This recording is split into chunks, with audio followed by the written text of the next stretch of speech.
Southampton finished dead last in the Premier League this season, only with 25 points. That is the last team that we need to do in this final little bit of a segment where we're rebuilding the relegated teams. Yeah. And we've got the worst team last. But I actually think in Football Manager, they're probably not the worst team.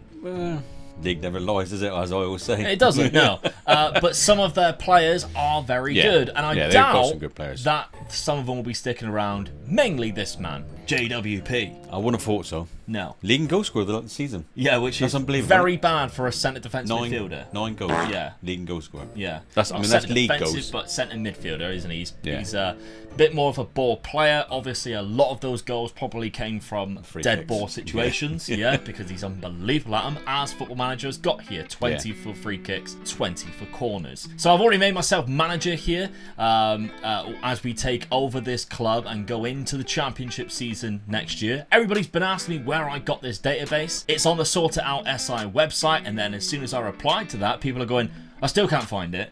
Just go to Trequinho's video he's done about it, and he's left a link in there because that's how I found it anyway. I'm not going to hold your hand, but that's exactly where we got this database. The only problem is some of the promotions and the cup results are different because you cannot implement that. For example, Chelsea here have qualified for the Europa Conference League even though they finished in 12th because I think they won the Europa League in this world, which they don't do. And sometimes in the Championship, the wrong teams come up. For instance, I know it's actually right here, but it's still to be played between the playoffs, so it might be Middlesbrough. While you're on Luton. that picture, that's quite an interesting picture, really, to see Luton actually got promoted, didn't they? It is very bizarre, isn't it? Especially when you think the manager that came from Luton went to Southampton, didn't he? Yeah. And he was in charge for 3 months, Yeah. I think it was. And in history, that is the least amount of time that a manager's been at Southampton. Really? Yeah, so we got the record for that. Wow. That's some going though, isn't it? I quite liked Hasenhüttl at Southampton. Yeah. I do think like they were probably right to sack him when they did, but I think he was probably the right man in the wrong job role. I think if you had stuck him in somewhere where the high energy and high press was a little better, for instance, another relegated team like Leeds, it might have gone a little bit better because what he did at Leipzig was phenomenal before he went to Southampton. Still a very good manager, and sometimes we've seen parts of that, but then other times we also seen them lose like 9-0 right. on more than one occasion. Yeah. So that's, that's a story for a different matter. So let's go and have a look at what I did in this first season as the Southampton manager. Okay, on the outs, I managed to accumulate around about £74 million there and £25 million there. So roughly about £100 million in total, and some of the players that you'd expect to leave. The likes of Joe Aribo, Lyanko, we've got Jan Bednarak there who's gone to Leipzig, obviously mentioned them just a minute ago. There's a few players that went on free transfers, like Theo Walcott. He was the second highest wage earner at the club, which if that's real, then that's quite shocking considering I don't really see him playing quite a lot for Southampton or even playing very well. El Yanusi's another one who's gone to Brighton who was quite good. But the big one was James Ward-Prowse. He moved to Manchester City of all clubs for £30.5 million. I think if they do sell him, it will probably be around about that figure. Maybe a little bit more depending on who comes in and if there is a bidding war for it. But I think £30 million probably a good value for James Ward-Prowse. We've never seen him anywhere else, and that's the trouble. It's not like we can go, oh, James Ward-Prowse, he's really good in this role. No, that's We've right. only ever seen him in a Southampton shirt. Yeah. So it's going to be one of those situations where he might even stay because of that reason and try and bring him back up. Carl Walker-Peters is another one I sold to Brighton for £16 million, probably undervalued, as well as Che Adams to Everton, £11 million, and Salisu. He only scored 5 league goals this season. Yeah, bad. He did quite well last season, didn't he? But not very good this season. No. Salisu, the centre-back, one guy that I thought I could hold on to him, but realistically, he's too good for the Championship. He's probably going to leave in real life. So I'm trying to make this as realistic as possible at the start anyway. Obviously, when you go on a little bit further, that's when realism kind of goes out the window because obviously I'm going to be winning the Champions League with Southampton. You know it. Salisu moved to West Ham for £15.75 million. But the players I brought in, so I replaced Salisu and the other centre-back Bednarak with Andrew Olmabomendeli, which is an Irish player. Mate. You nailed it. I definitely did. I know it. Yeah. Irish player from Norwich. So I've been aware of this guy for a few seasons now, especially because Football Manager rated him quite high. I think last year he's quite good this year, but £19.75 million will be a good starting centre-back for us in that league. Cameron Archer, an Aston Villa striker who I think has great, well, I know he has good potential on the game, but who I think will do really well for us in the Championship. He has good attributes there. English, of course, 21 years of age, £13.25 million. If we give him a full season in the Championship, play him in as many games as possible, hopefully he can progress and he'll be ready for the Premier League, because he has played a few games in the Premier League, only 3, never scored, but he has played in the Championship as well, and he's got 7 goals there. So maybe he feels a little bit more comfortable at this point in his career in the Championship. And finally, there's probably the biggest signing in regards to how quality the player is, but Fabian Ryder from Young Boys I've picked up. Good centre midfielder. He is my James Ward-Prowse replacement. That's difficult to say, especially if you try and say it as fast as what I did. 21 years of age, Swiss midfielder for just short of £15 million, and in 3 appearances he's got 4 assists. So yeah, he's a ball player, he's very good at it. So I like that. I like those 3 signings. That will do for me. If we take a look tactically, I've gone for a very attacking 4-2-2, or 4-2-2, sorry, 4-4-2 kind of style with higher wingers. And I want Sulemana, who is a signing they made a couple of seasons ago, to play on that left-hand side. He has good potential on the game. He's 21. This is about time where he needs to step up now. This is going to be a season. He has the pace as well. And everybody knows in Football Manager, pace is key. It's overpowered. So he has that, and I want Cameron Archer playing as many games as possible, because when you actually quick pick it, I don't believe any of them actually start there. So we've got Orsic, who is actually on loan but will be joining permanently, who I've loaned out to another club. I don't think he's going to be around. And Adam Armstrong, who is, I don't really want starting, because I hate players with really low composure and decision making. Not to mention he likes to beat the offside trap with 11 off the ball and like really bad decision making. So he's just going to be like born offside, isn't he? He's going to be terrible. I prefer having it how I did. But if we take a look at the rest of the lineup, it's kind of how I want it. We've got big, poor Onuachu. Now, some people might say, Luke, you probably should have got rid of him, and yes, but nobody, and I mean nobody out of these 3 clubs who wanted him, was coming in anywhere near the valuation that he is worth. I'm not just going to sell him for like £5 million just because we've been relegated, especially when he's not actually asking to leave. And you never know. You don't know what he would do in the Championship. Big striker like that. Big 6'7". He's going to upset a few central defenders. He only joined in January as well, so he's 6'7" with 20 jumping reach, and he's good in the air. So he is going to be a monster. And so far, he's got 8 goals in 3 games. Oh, there you go. Yeah, everybody knows that set pieces I'm already going to say I'll be disappointed if you don't win the league now. Yeah, everybody knows set pieces are broken, corner tactics are broken, and I made a video about things just like that, which you can check out. That came out on Friday. Hopefully we see some changes, including the set piece stuff. Like, come on, let's make this a little bit more interesting. This is boring. We've seen it for the last like 20 odd years. Lavia is another player who might be making a move in real life, but nobody came in for him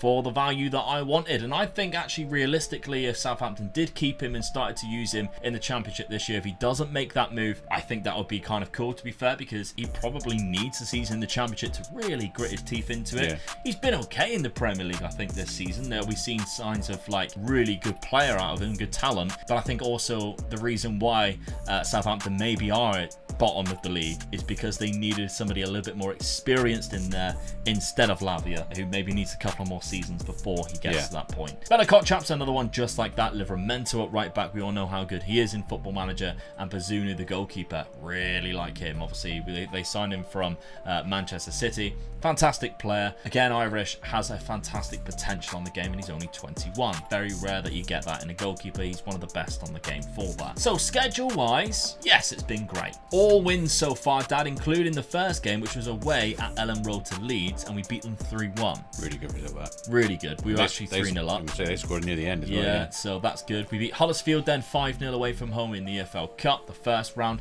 7-1 against Watford. Cool. Paul actually got 5, so we must have had a lot of corners that game. West Brom, then we beat them 4-2. Adam Armstrong had a great game that time, a hat-trick from him with the 4th minute hat-trick. Oh no, the 4th minute was a penalty, but the hat-trick came in the 85th minute there. And then finally, Accrington Stanley, the second round of the Cup, 2-1. Accrington Stanley? Who are they? Exactly. The Championship then, so far, we are breezing through it with a good goal difference up there with Birmingham, and Paul Onuachu is dominating, to say the least. Yes. So, right, let's check out how we did in this first season. First season then, and yes, we win the league. 110 points. 110 points. That's comfortable, isn't it? So I think out of the three rivers we've done, only once we haven't won the league straight after. It is Blackburn and Norwich coming up, interestingly enough. So the two teams that come down with us are not going back up. No. That does surprise me. And I thought I'd investigate this. So we look at Leicester. They still have Yuri Tillemans. They still have Jamie Vardy. And they still have James Maddison. And they did not get promoted. Ridiculous. Let's look at Leeds, because they're also down in 9th place as well. So they didn't even finish near the top. Ralph Hasenhüttl at Leeds as the manager. That's weird, isn't it? Yeah. Remember what I said? I think he'd be a really good fit for Leeds. No. Wrong. 9th in the Championship. They still got the likes of Sinistera and Tyler Adams, some really good players there. They still got the likes of Nonto, and they managed to actually bring in players like Kyle George as well. So they've had a terrible time there. I actually wonder, managers, whether he just came in. Oh, he's only been there 175 days, so he joined just at Christmas, in the Christmas period, after Javi Gracia was sacked then. So maybe I was a little bit harsh on Ralph Hasenhüttl, but it is quite funny how I mentioned that he would probably really suit the Leeds job. There he is, finishing in 9th place with them. But there we go. So anyway, don't care about them. We are the champions. We lost 4 times this season against QPR, Watford, Sunderland and Huddersfield. We scored 118 goals, which is exceptional. I mean, it's a lot better. I was looking at the figures from last season. We only won 2 home games last season. That's dreadful, isn't it? Well, when you think we only won 6 anyway, yeah, and only 2 of them were at home, and they drew 5. Yeah. So they got 11 points from home games and 14 points from away games. Absolutely awful. So you can understand why they finished bottom of the league, really. Yeah, definitely. And with the amount of goals that they scored as well. I mean, it was 36 goals they scored. Yeah. And 73 conceded. Yeah. But then defence wins you league titles, because we know 36 is also the same number of goals that AC Milan scored in the season where they won the league in the Serie A back in the 1990s. So they just won every game 1-0, did they? Yes, basically, yeah. Unfortunately for Southampton, they didn't have Baresi and Maldini at the back, so they actually conceded a lot more, which meant that they flipped the league upside down. Instead of finishing top, they finished dead last. Do you know, when I was looking through the last season's record in the Premier League, though, what I thought was they hadn't won any games since the 4th of March. They played 13 games. Yeah. Right? They lost 9 and drew 4. I'll read the 4 out that they drew against, because I just couldn't believe these results that they drew. Right. They drew 0-0 against Man United. Yeah. They drew 3 each with Spurs. They drew 3 each with Arsenal, and they were 2 up and then 3-1 up until the 88th minute. And then the last game of the season, they drew 4-4 with Liverpool. Yeah. And they were 2-0 down and then went 4-2 up. Yeah. So against all the teams that they should be beating, they're losing. Yeah. And then all the teams that they expect them to get battered. That run of the last 13 games, and they lost 9 of them, and then drew them 4 games. I mean, that was probably their hardest 4 games of that 9. Yeah. Of those 13 games. Yeah. And they drew them. It's almost like they couldn't handle the pressure. And when there's no pressure on them, you know, they're facing the better teams of the league. Oh, there's no pressure today, lads. Yeah, we're expected to lose. We're expected to lose. Yeah. It's almost like, oh, we played really well today. Did not expect that one bit. So maybe that was the case. Back to this, though. We take a look at the Championship in regards to the player statistics. Paul Onuachu got 41 goals. Cameron Archer got 26. So we got the 2 highest goal scorers in the league. Paul Onuachu also had the highest average rating, and Ryder got 21 assists, with Stuart Armstrong also getting 14. Really good stuff there. Fantastic. What about the cup competitions? Obviously, we're not expecting too much. Knocked out the 4th round by Newcastle, 5th round by Manchester United. Not a bad top round, though. Yeah. You take that anyway. The 2 teams you'd expect to lose against if you come up against them. So there we go. Now, going into the Premier League, how much money are they giving us? About £15 million, but with a good wage budget, so you can move that. So as a promoted side, I'm not too fussed about that at all. No. I think that's quite good. We are losing Stuart Armstrong, Diallo, which is probably the only one that I'm a little bit sad about, but we didn't really use him this season. He actually only made 8 starts and 24 appearances off the bench. And Alex McCarthy, the backup goalkeeper. So we have a little bit of a job to do to almost make us Premier League worthy, so the same thing doesn't happen again and we don't go down. Now, everybody's probably wondering, Luke, Dad, what the hell are those shirts about? Hey, they're lovely, aren't they? They are really nice, but you've probably never recognised the team names or anything like that, and you're probably thinking, where can I get shirts like that? Let me tell you all about it. The shirt I'm wearing is of the mighty Red Eagles of Express FC. And they have won the Ugandan Premier League 7 times, including as recent as 2021. And today's video sponsor, Sangalo, have made it their mission to increase the global exposure to the big, lesser-known football clubs around the world, like Express FC. They are the official jersey sellers for these clubs and have a very close relationship with them. And as you can see, it's a beautiful jersey. And in this video, Dad is currently wearing the Paro FC, who play in the top flight of Bhutanese football. This one right here. And again, it's a beautiful shirt. These are just 2 of the clubs that Sangalo has on their website, sangalo.co, which I will also leave a link to at the top of the description. And they have home, away, and even a third kit for the Indian side, Hyderabad FC. So if you want an incredibly unique football shirt, this is the website for you. And you'll be directly supporting these clubs from smaller nations thanks to Sangalo, because again, they're their official jersey sellers. The Sangalo team themselves actually watch my content too, and big fans of Football Manager, which of course is awesome. So why not buy yourself an Express FC shirt just like mine, and we can follow them, hopefully, to another Ugandan Premier League together. And thank you very much once again for the guys at Sangalo for sponsoring today's video. Yes, thank you very much to our friends at the Sangalo team. Right, let's take a look at the players that we have brought in then for the Premier League season, and we spent a little bit of money. So first off, before the season ticked over, I spent £19 million on a very good centre-back who has 20 aggression, so expect a lot of cards probably, but he has great leadership qualities. Yeah, that looks good actually. And fantastic physicals. Yeah. The only downside to this guy, he has 11 concentration. So to go with his 20 aggression and his 12 decision making, he's probably going to commit a load of fouls, being the last man and get sent off. Yeah, his leadership is 19, so you could think, oh, he's going to be like a good captain. Yeah. And then, but he's got no concentration. No. And also only 12 defensive positioning. Oh. So you kind of have to rely on his pace and his agility to get back, but I still think he's quite good anyway. He's only 21 though, isn't he? Yeah. 19 years of age from Club Bruges, so he comes in as our starting centre-back this season, who is just going to cause absolute chaos, I think. He's going to be like what I remember watching like Davison Sanchez when he first came in, and I was like, bloody hell, he's good. Then the next game going, he is shite, isn't he? He's going to be like one of them. He really is. Yerry Mina's another one. I can't stand watching because he just causes fights all the time. But every time I'm like, one game I'll see him have a cracking game, and I'm like, he's the best player on the pitch. And then I'll see him the next game, and I'm like, why do they play him? He's dreadful. So he's going to be that for me. The money out, I sold. Did I sell anybody else? I'm sorry, because it ticks over. Sometimes I have. So the Orsic deal obviously was a loan deal. That's happened now, £7.5 million.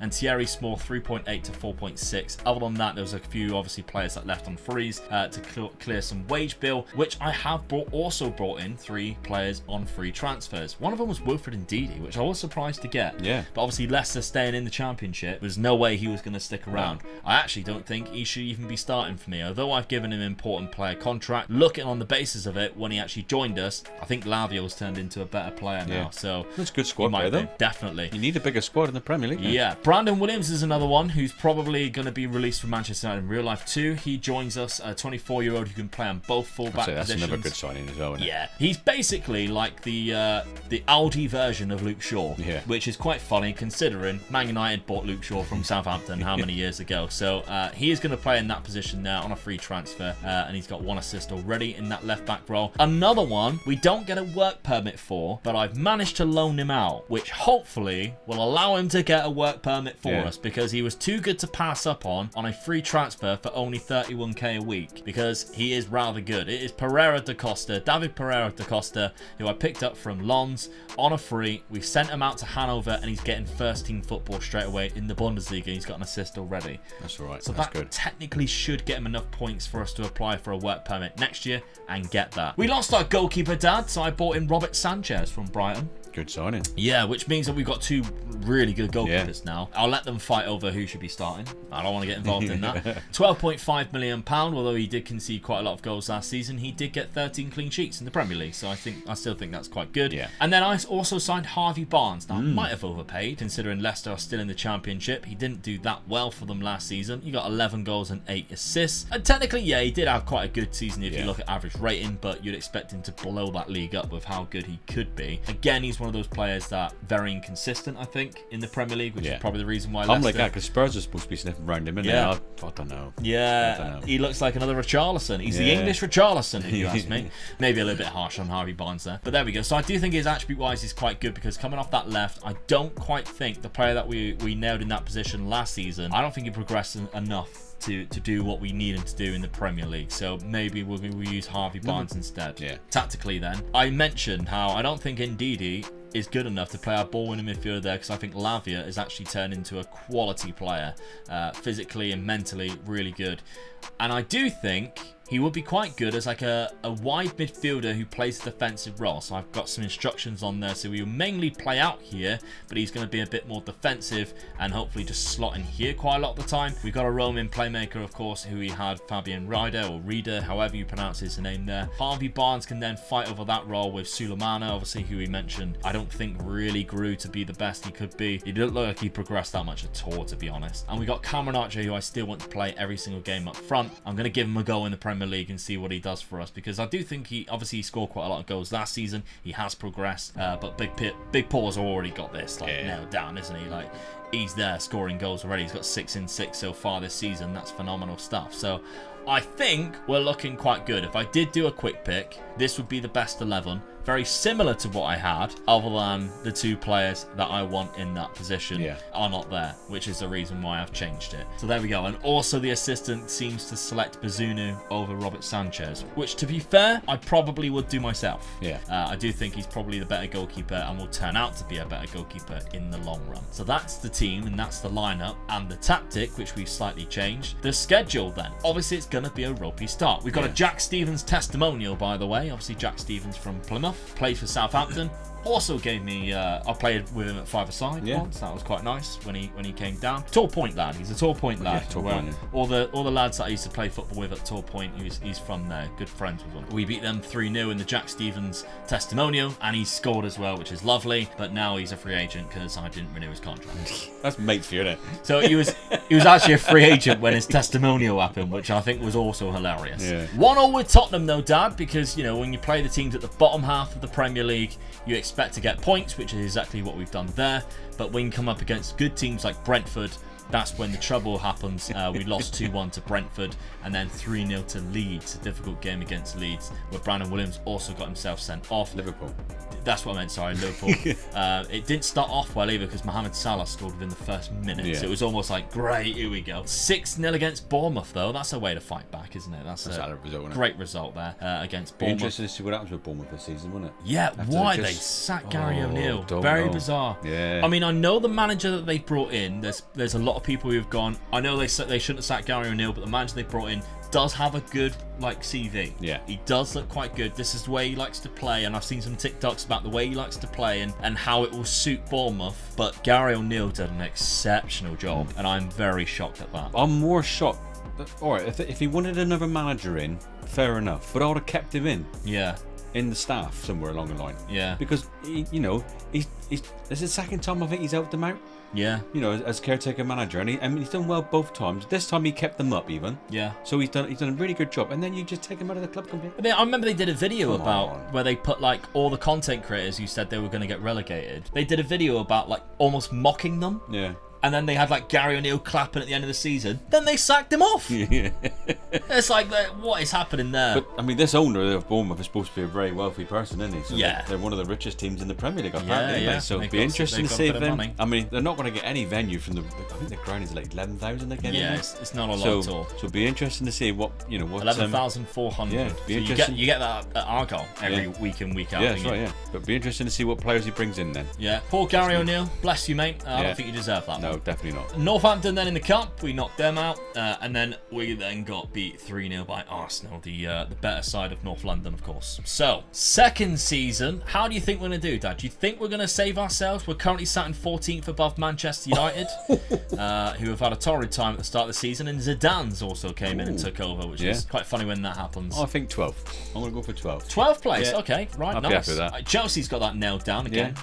Probably the 3rd season in a row they're sat there in 12th. Like how, do you know, right, when it gets to the end of the season, I like throwing loads of digs out at clubs because then everybody gets angry with me in the comments, but they got no comeback because nothing's happening week in, week out. As soon as I do this during the mid-season, chances are the team that I slag off end up beating United, and then all I get in replies is, what was that you said about Crystal Palace?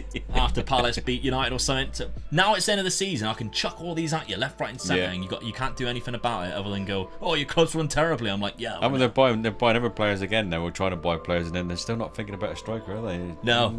Let's put in a second bid. Lukaku doesn't want to come back. Also, let's talk about it. Chelsea and Saudi Arabia. Should this be happening? Because obviously they're selling all these players for quite high value to Saudi Arabia. I think it's 4 players in total. When they know that Chelsea need to make money, obviously for financial fair play, because all the money that they spent, and to obviously be able to sign some players. And they have like some weird thing where people on the board of directors are also part of Saudi. So it's like, is that something dodgy? Probably yes. Will it get looked into it? Probably not. No. Because we're looking at Man City, who are being celebrated for lifting the treble this season after it came out, 4 months ago, where it was like, over 100 sanctions that have been broke, and they should never have won all these league titles. How dare they? And then 4 months later, it's like, oh, the best team ever assembled. The best team ever assembled with the greatest manager. What a dynasty, what a legacy that this club has created. And I'm there going, hold on a minute. You told us that you were going to get rid of all their trophies before. So, I don't know. Bit of funny business. Bit of funny business. Like Man City, mate? Don't like Man City? It's not a real treble if you break all the rules, is it? Is it the wrong side of Man City, is it? Oh, it's funny, isn't Manchester, it? Should I say? Oh, no, because all the Manchester people support City, don't they? Yeah, that's right. All the London people support Man United. I'm not from London. There we go. People always have a go at me, right? I'm going to say this right now. People always go, I can't believe you support Manchester even though you're from Plymouth. Don't you support your own club? 1, Plymouth Argyle were never on telly when I was growing up. 2, I used to play football myself on Saturdays. And 3, we couldn't afford season tickets for all of us to go. So seeing our club, watching our club, I'm the same as you, and our hearts are in Plymouth. Yeah. You know, if Plymouth come against Tottenham, I'd want Plymouth to win. Yeah. I don't think it would happen, but I'd go there to support Plymouth. Yeah. But you've got to, like you're saying, if you're watching the telly and that, and you watch the Premier League every week, week in, week out, 4 or 5 games, you've got to have a favourite team. Yeah. And that's why, you know, I didn't want you to support Man United, did I? So, absolutely. You know, I just let you get on with it, really. Yeah. So, but that's the reason why. Yeah. And I think quite a lot of like people who support bigger clubs but are from like small teams, areas, small areas. That I think that's very similar. I think they understand where we're coming from. Really. Yeah, definitely. You know, if I live in London, then I'd only support one team. It'd be a London-based team. Yeah, absolutely. Okay, let's simulate this season then and see how we do.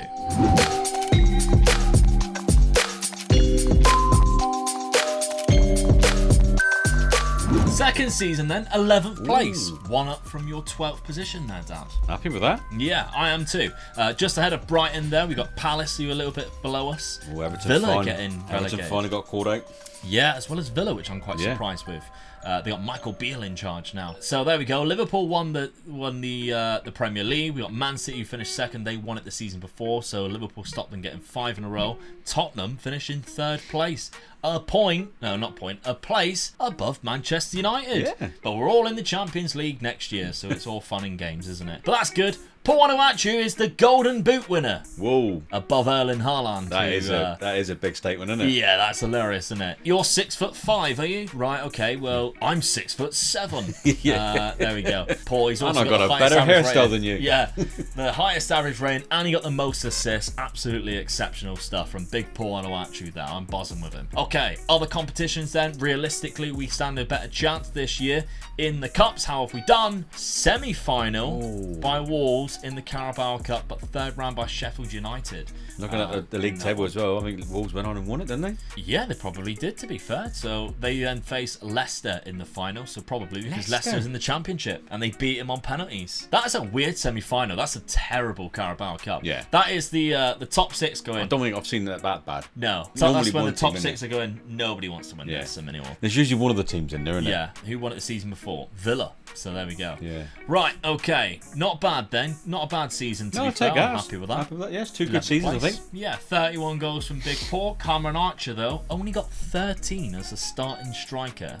A little bit unsure about that one. Yeah. Assist-wise, we got Fabian Ryder with 11, so that's not bad. Harvey Barnes, again, it's not that great of a season considering he played 41 games. Only getting 6 goals and 8 assists. I think the only 8 assists, I think it's worse. Yeah, it's quite bad really, isn't it? Yeah. Especially when like Brandon Williams, who doesn't take set pieces, got 5. Yeah. And he's playing fullback. So, yeah, I'm a little bit unsure about that. So, transfer-wise, we've got £15 million next season to spend. It's all right. Yeah, not bad. Let's see what we can do with it. I must mention as well, before we do, we've got a big debt in this financial part. So, we got £85 million, which is actually at the start of the game for Southampton. So, it's the reason why you might see the finances always looking terrible. That's the reason why. Now, the transfers that I have brought in, as you can see, I'm rejecting some offers here from Robert Sanchez, who was unhappy because he didn't play that many games. He's trying to be ready, isn't he? Yeah, we sold £19 million worth of player on this part of it here. So Nathan Teller went out for £13 million there. Coletta Carr for Leeds, £7.25 million.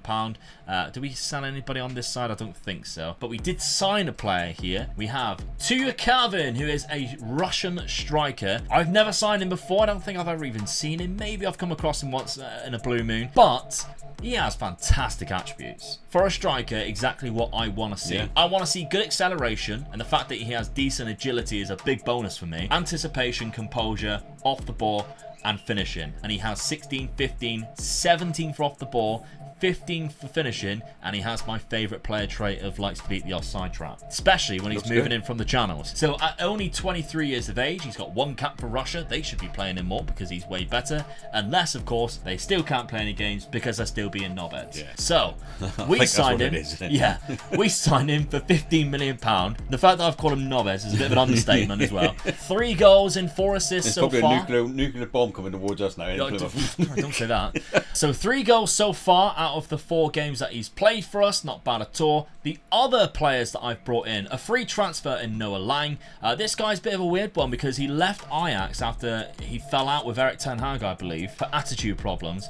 Went to Belgium at Club Brugge for £5.25 million and has been doing quite well there. Yeah. He's had a couple of good seasons in the game as well, but left on a free transfer to come to us. He's got an assist so far in 4 games. He does look quite good, to be fair. I like him, and the fact that he plays on both wings is obviously going to help. He's another one of these players, Dad, because there's so many of them, that can play from the Netherlands or Suriname. If you have a look at it, the likes of Van Dijk, all the players like that, Gini Wijnaldum is another one, I think. They all come from Suriname and also the Netherlands.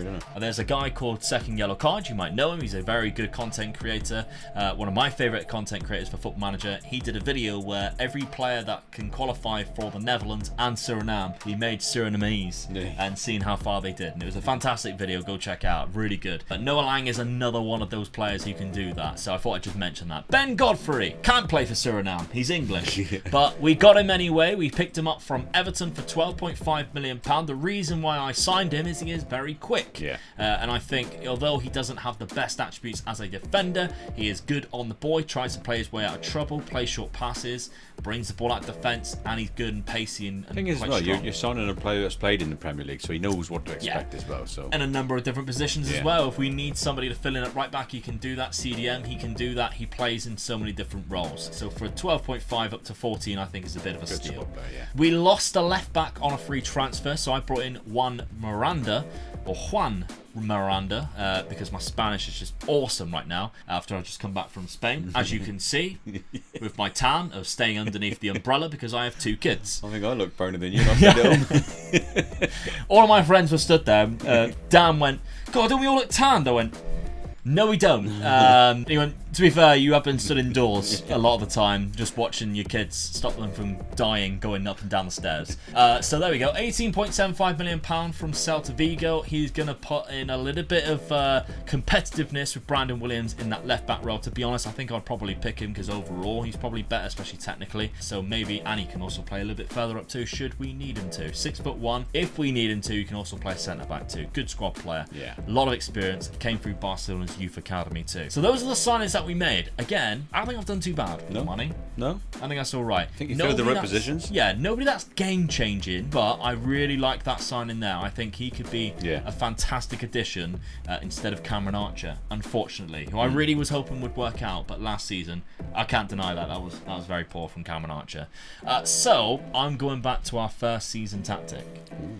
Yeah, the 4-2-2-2, but instead I've dropped them back a little bit further. Instead of having them centre midfield, they are now in these two positions with a Segundo Volante on attack and a roaming playmaker. So it is slightly more defensive to what it was in the first season because I've changed a few roles, but I like this style of formation. I think this might work out for us. If I was to quick pick it, because I want Fabian Ryder to play there because he can, technically. He's got good attributes to play there. The best 11 obviously takes him out, and Lavia and Ndidi go in there. Ideally, I'd want Lavia in that position there with Ryder on the left, and everybody else I'm really happy with. Just for the assistant to decide, because that's probably the strongest 11 around him. So, schedule-wise, how's it done for me so far? It started off with a 1-2 loss to West Ham, although Tuya Calvin actually scored on his debut in the 23rd minute there to give us the lead. He also scored in the away game against Chelsea, where we lost 6-1. Well, Lukaku scored there, and Mason Mount. Yeah. But then we played Burnley, and he scored in that game too, as well as Big Paul Onuachu, and we got the win. We also beat Harrogate just 3-2, which that doesn't look good, does it? No. There we go. But then we only lost to Arsenal just 3-2, and that was after, to be fair, we scored in the 91st minute. They were quite far ahead of us at that point, 3-1. So, I think that's a bad start, really. And it does put us down in 14th place in the Premier League. We need to pick it up a little bit because we don't want to go down. Leeds and Leicester came up a season later. All right. Funny enough. So, they have now joined us in the Premier League alongside, obviously, Blackburn, who came up with us. Burnley still holding on as well. And Forest, I'm quite surprised, managed to stay up. Or did they go up and come back down? No, they stayed in the Premier League all 3 seasons. Fair play to Nottingham Forest. Norwich should be the one when they're a yo-yo team, and they'll probably be one of the teams that go down. Right, okay then, let's simulate this 3rd season.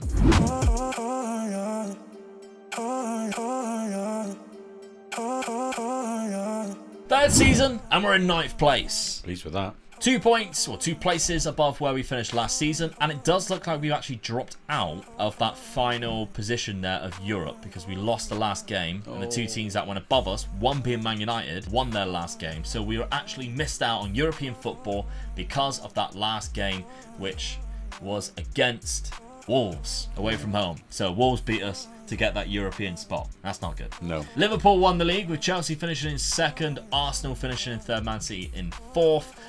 No sign of Paul Onuachu. Tottenham in 5th. Still can't see Man United. You like bragging about 5th. I'm just saying, because you're running me down just now, and then I go remind us two seasons that Man United have been below. Yeah, and I wasn't bragging about it, was I? Right, Paul Onuachu, though, also nowhere to be seen, which is unfortunate. Brandon Williams got 14 yellow cards, is the only player in the player statistics that we can see. What about cup competitions? Did we have a better day there? No. Semi-final by Tottenham, semi-final by Brentford. You've got to look for me now. Shall we check? For the FA Cup? Just for him. Oh, he won it as well. Beat Chelsea in the final. The best London team going, see? Yeah, right. What a shame he has to celebrate winning cup competitions in a simulation on a video game.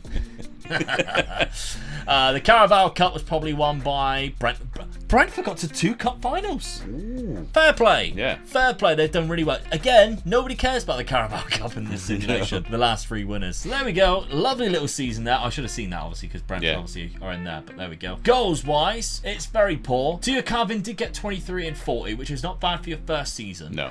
Paul Onuachu, though, has dropped off drastically. Down, he's 32 now, down to 12 goals and 11 assists. So he is assisting a little bit more. Yeah. Fabian Ryder got 13 assists, which was the highest this season. I think when you get into your 30, those sort of 30s in the Premier League, you're going to be found out, yeah. Yeah, definitely. Especially when he's not like the best physically. No. Not bad acceleration. Well, terrible acceleration, but not bad like pace. Natural fitness and stamina is not bad. He's just got to hold on to that strength and balance and everything, isn't he? So, big Paul Onuachu. Okay, let's take a look at our transfer budget for next season. Again, it's £50 million. We still just got the same thing every single year, it seems. But the debt is still very much there to what it was before. So, what can we do? 4th season. Right, well, I sold £132 million. Romeo Lavia has left. Not by choice. All right. A minimum fee release clause in his new contract, £82 million, was activated by Liverpool, and they're bringing in a fantastic player there because he's a good player now, doesn't he looks exceptional now, doesn't he? So that's unfortunate that we had to let go of him. But I also sold David Pereira da Costa, who of course we got on a free transfer. I got a work permit for him last season, and he did play 17 games, only one start, 16 off the bench, for £25 million. I absolutely rinsed Leeds, who clearly don't know the value of a player because they also spent that much money on bloody, what was he called, Dan James from Man United when he was dreadful. So that's the only time Man United have ever made a profit on a player.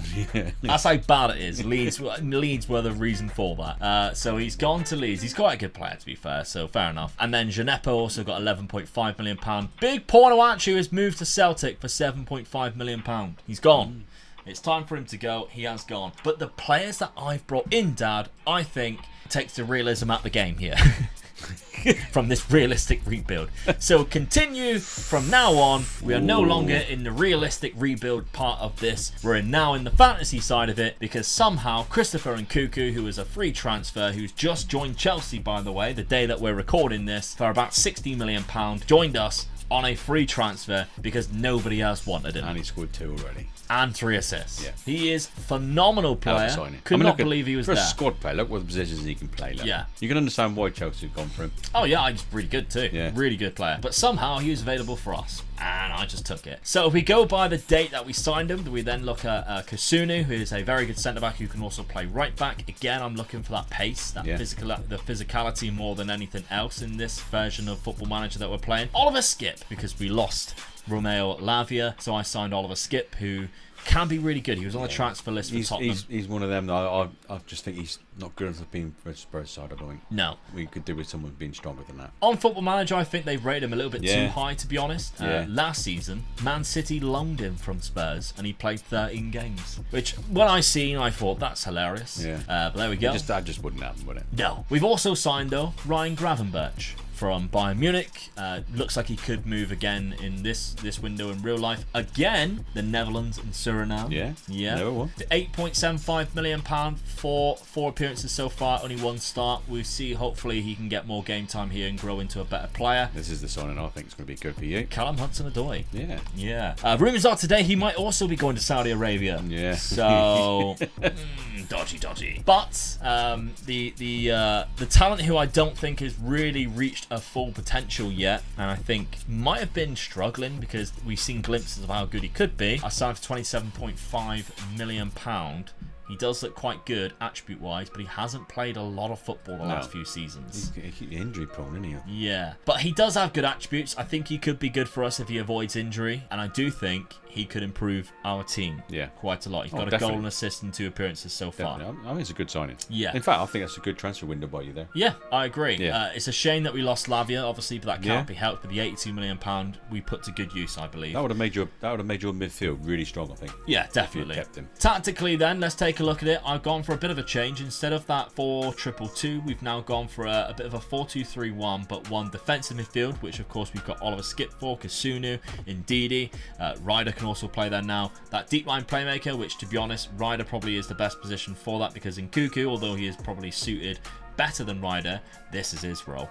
That shadow striker role, this is the reason why I changed the tactic as soon as I got Christopher Nkunku. That's the reason why. Inside forward, of course, is Harvey Barnes. He's probably better suited to that than the winger role that he was playing last season. And the winger role on the right, we've got Callum Hudson-Odoi, who probably suits that quite well. And of course, striker, we still got Teo Calvin, who will play majority of games up front. Okay, schedule-wise, it's been a lot better. A lot better, yes. We started off with a win at St. James's Park. That is one hell of a result. Absolutely.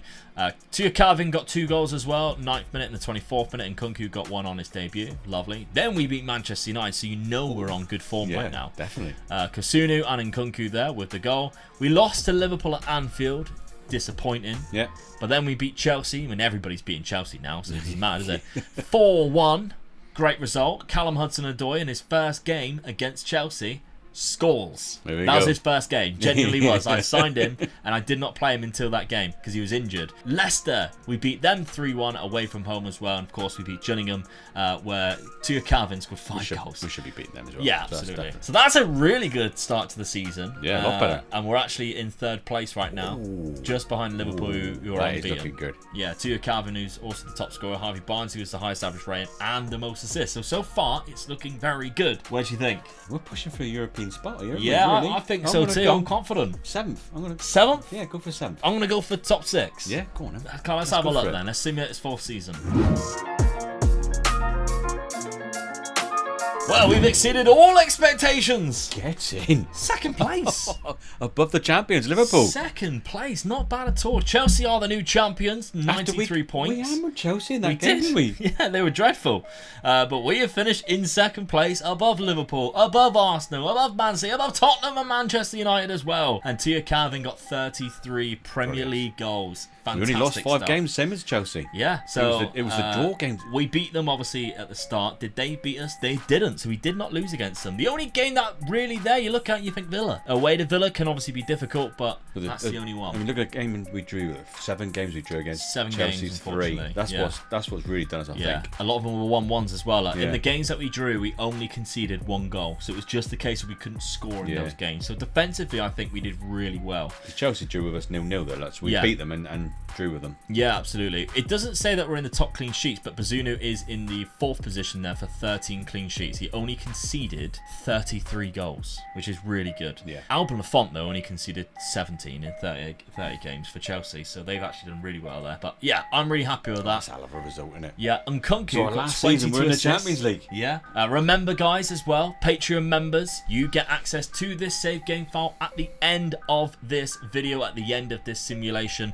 On the £5 tier, Omega Loot Gaming, patreon.com/Omega Loot Gaming. Also, the link is at the top of the description underneath today's video sponsor. Don't forget, so if you go down, check that out. You do take it over as well. Let us know how you get on. It's Yeah. interesting when anybody says to us, how they're getting on and we've done this, we've done that. It's brilliant, isn't it? Definitely. Yeah. Chat down in the comment section. You'll have a chance to speak to me and Dad down in there about this, about the club, about anything involved with football. Dad loves to talk about football. So if you have a question for him, obviously leave it down in the comment section and Dad will get back to you. Other cup competitions then, because we're in the Champions League next year. How have we done? Quarter-final of the FA Cup by Liverpool and quarter-final by Brentford in the Carabao Cup. That's all right. That's a good season. That's a really good season. Liverpool won the FA Cup this season. The Carabao Cup this year was won by Chelsea, who got the domestic double then. Goals-wise, 43 and 44 appearances for Tia Calvin. Really good. Yeah, Harvey Barnes, 14 goals and 12 assists. That's better. A little bit better, yeah. That's what we expected. That inside forward role probably helped them there.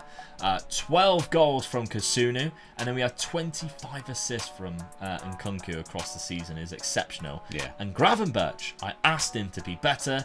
15 assists. Very good season for Ryan Gravenberch. Lovely stuff. Yeah. Gotta be happy with that. Transfer-wise, again, round about that 50 to 60 million pound mark as we'd expect. So in our 5th and final season, that's all we've got to make this a Champions League worthy team. Let's take a look. Now, I did not sell many players at all, but I did do a little bit of spending. The first player I brought in was Mario Gila, a very good centre-back on this game, Spanish. I tried going in for him the season before, but because we didn't have any European football, he was not interested at all at Roma. Now he was interested, which is quite funny, isn't it? Yeah. I think most teams find that though, don't they? Yeah. A player who has played for both Lazio and Roma and made the move between the two. No, that's very rare.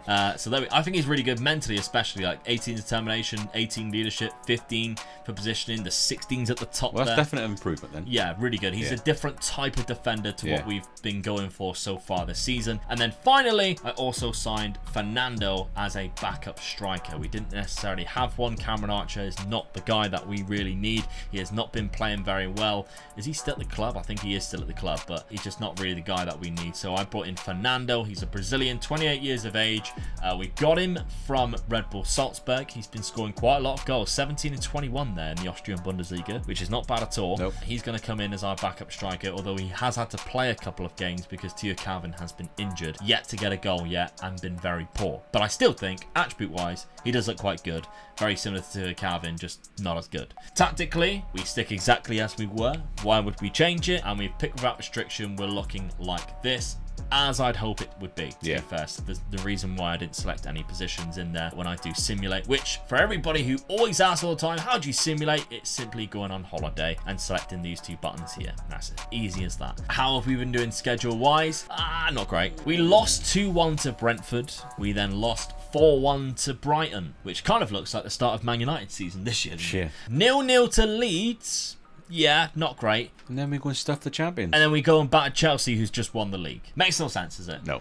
But there we go. That's football for you, though, isn't it? That is football for you. Let's take a look then. Our Champions League campaign. This might be the first time that we've ever played in the Champions League, Southampton. I don't believe they've ever played in the European Cup. Don't think so. No, I don't think so either. Slavan Liberec. We got Leipzig, Real Madrid at home. That's going to be a lovely one. Yeah. Down at St. Mary's. AC Milan away. Good away trip right after that. Then we are hosting Olympiacos and Ajax. Then away trip to Barcelona in January. Unfortunately, you can't go enjoy the beach. And then a home against Lazio. Some really tricky ones in there, isn't it? Well, Real Madrid and Lazio coming to our ground and 11,000 people. They're going to be thinking, hey? No, we ain't got 11,000. That's Bournemouth. Oh, of course, yeah. Sorry. Our stadium's 32. Yeah. Oh, because of the new St. Mary's, Yeah, so not bad. Nope. It's still it's a good enough number to welcome these clubs, but it's how we're gonna do and get on in this group, isn't it? Are we gonna progress in the top 8? Do you think it's top 24 situation? I'm hoping we'll be in the top 24. Yeah, I can't see us being in the playoff. top 28. Top 8. Yeah, no, very difficult to do that, especially with the games that we've got against, the 2 El Clasico sides. Which, by the way, if you haven't checked out, me and Dad did an El Clasico rebuild against each other. Dad took control of Real Madrid with all the money. I took control of Barcelona with no money, loads of debt, but some of the very talented players there. Go check out. It's probably our best ever video. It was good fun. Yeah, it was good fun. And for everybody asking, why aren't you doing it every single week? It's impossible for us to do it every single week unless Dad lived with me and didn't have a job. So we are working on the next one, which hopefully will be with you in a couple of weeks' time. We're hoping to push one a month, really, aren't we? That's the aim, yeah, because they are difficult to do, obviously, with the way situations are. We've got to do that video beyond the scenes of doing this type of video. That's it. So there we go. We will hopefully bring you one in a couple of weeks' time, so we have one every single month. I know you guys absolutely loved it and enjoyed it. Yeah, thank you for all the good comments. As well. Definitely. Much appreciate it. Right, let's simulate this 5th and final season and see how we get on here. Final season, down in 8th place. It's the drop off that I kind of expected, to be honest. I didn't think it'd be that far. I thought 5th or 6th. I thought that's how far we dropped down. The only team I would have took out of that really above us would have been Brighton. Yeah. Really. So you're looking at the rest of the teams, you'd expect them two of the teams to be there, wouldn't you? Really? Yeah. So Arsenal, though, new champions. Yeah. They finished on 83 points. The same points as Manchester City, but a better goal difference. Very interesting stuff there. Especially seeing Haaland is at City. Yeah, 30 goals he got this season. Harvey Barnes was our top scorer with 19. Yeah, that's weird, isn't it? That's why we finished where we finished then. Yeah, Tia Calvin, nowhere to be seen right now. Sunderland came up, went straight back down. Brentford went down after they beat us at the start of the season. And West Brom, we mentioned yo-yo teams. Yeah. They are back down again. Norwich stayed up, they stayed up, 36 when points. I said they were probably going down, they've stayed up again. So well done, Norwich. Fulham must feel lucky because they stayed up with 28 points. Which is one of the lowest tallies that I've ever seen for a club to stay up. But there we go. Cup competitions then. How have we done? Our first season in the Champions League. Did we manage to go any further than, the group stage? Oh my God. Bloody hell. Winners of the FA Cup. The FA Cup. Get in. Winners of the FA Cup. Let's go. But runners up in the Champions League. Whoa. Hey, I'd finish on that, mate. My God, that is... Thank you very much. That was brilliant. FA Cup. Imagine if we had won that. God, that was tea. 2-1 against West Ham in the FA Cup final. Tia Calvin, he's still there. Good. I thought he might have been transferred out. 11 minutes and 40th minute. Come on, mate. We're all saying it. We're all saying it. Who do we play in the Champions League? Who do we play in the Champions League final? Real We are Madrid. runners up. Arsenal. No. Arsenal. So Arsenal are double winners there. They beat us 1-0 in the final in the 40th minute. Oh, Brandon Williams cost us that. We were down to 10 men. After 10 minutes. Oh, that's horrible. That's so annoying. But let's take a look then at our journey because I think that's going to be more fun. Yeah, definitely. definitely. Look how close we were to finish in the top 8. We mentioned that, didn't we? God. Not bad at all. We finished above Arsenal and Real Madrid and Barcelona. So well, we played. You've got to look at our results then because if we beat Real Madrid at home. Our home games, you haven't said it in a while. You win your home games, you'll go through in the Champions League. Gotta win your home games. Yeah. We beat Lazio, we beat Ajax, Olympiacos 7-0. We also beat Real Madrid. And that's why we went through. Yeah. We lost 3 games, didn't draw any. Barcelona, AC Milan, and Leipzig. 4-2 at Barcelona. That's the hell of a result, though, isn't it? Great game. Great game. From that, we went into the knockout playoff round where we eliminated Atletico Madrid. So we've now played against the top 3 in Spain. We knocked them out 8-3 on aggregate. Hell of a result. What a tie. Round of 16, we then come up against Bayern Munich. That was cheap. Bayern Munich, and we knocked them out 4-2 on aggregate, which is hilarious. I think that must, and we only lost 1-0 in the second leg, so we beat them in the first leg 4-1. Incredible stuff. The quarterfinals, we then knocked out Leipzig, the team that we lost against in the league phase, and at this point, there's only Inter, Arsenal, and Liverpool, so we either knocked out Inter Milan or Liverpool in the semi-final. We knocked out Liverpool 8-2. We beat them 6-0. 6-0. At home, what a result in that the is. semi-final, in probably, I'm going to say it, Southampton's greatest ever day. Yeah.